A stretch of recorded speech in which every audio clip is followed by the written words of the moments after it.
Good afternoon. This is our weekly news roundup read to you by Ruth.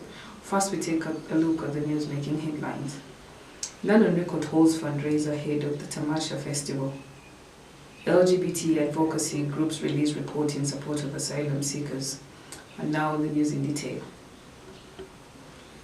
Land on Record will on the 24th October 2015 be hosting a fundraising showcase for the Tamasha Festival in conjunction with some of East Africa's most inspiring, trendsetting and innovative artists alongside featured acts from diaspora as a launch and build-up to the main festival set for 2016.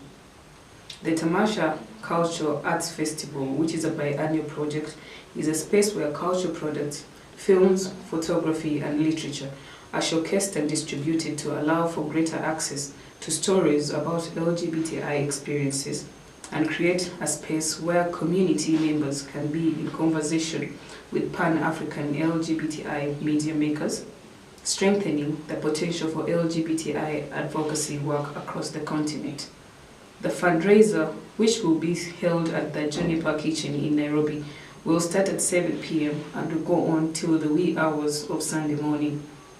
Eric Wainaina, Muthoni Drummers, Queen Shishani, the Black Blingers, and DJ Cream de la Cream will be among those slated to be there. LGBT advocacy groups release report in support of asylum seekers. The United States National LGBTQ Task Force, in partnership with LGBT Freedom and Asylum Network and the Human Rights Campaign, have introduced an essential new guide, Stronger Together, a guide to supporting LGBT asylum seekers.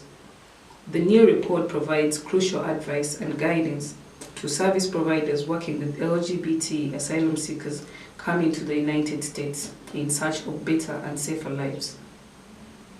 Every year, thousands of LGBT persons flee to the United States from their home country, where they have faced persecution and violence because of who they are, whom they choose to love. However, once arriving in the US, LGBT asylum seekers frequently face daunting task of building new lives in what can be an unfamiliar and often hostile environment. LGBT asylum seekers often face barriers that others do not. Stronger Together offers service providers information on how best to help newcomers adjust, including advising on employment, counseling, access to housing, and where to seek legal representation. The guide focuses on assisting service providers in empowering LGBT asylum seekers. On a sad note, in a span of a week, Uganda's LGBTI community has had over 5 of its members attacked and brutally assaulted by unidentified persons. The attacks that occurred from different suburbs and hangout spots within the city. Trans woman activist Beyonce has been the latest case of assault registered. We call upon our LGBTI family to be more security cautious, take extra precaution as you do your day-to-day work, and be your brother's keeper. We thank you for listening and have a blessed week.